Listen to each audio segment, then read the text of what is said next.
Tell them your sponge story. At the Hyatt, as you may remember, they give you the sponge and they give you a loofah, right? Well, I've had my sponge the whole time, so I was like, I'm just gonna throw it. I'm gonna throw it away, and they're gonna give me another sponge. Okay. They haven't given me another sponge, so I saw the housekeeper in the hallway on the way out, and I was like, "Hey, can I get a sponge?" And she's like, "Spracken, spracken, spracken," whatever she's saying, right?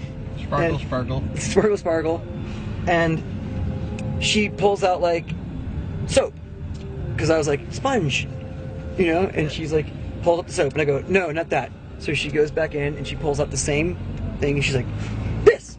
Now she's got two in her hands, and I'm like, "No, sponge, the sponge, you know, the squish it, clean yourself, the sponge."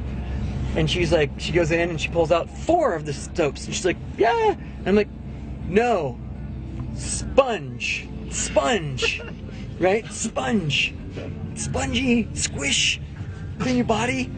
And so she pulls out 8 of them, and I'm like, "No." So I pull my phone out, and I go to the translator, and I find out the word for sponge in German is SCHWAMM.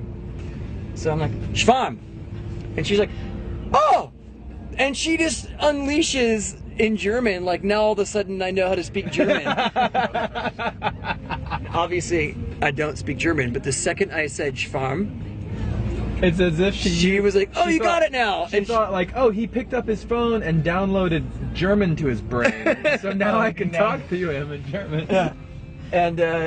And then as I was like, "Okay, thank you," she gets on the phone, and I could hear her saying SCHWAMM, and she's talking on the phone, and I think they're like ordering me sponges. I don't know what's going on. You have like a box of sponges and a room charge. And yeah, they're gonna charge me €400 for a box of sponges and 75 bottles of soap.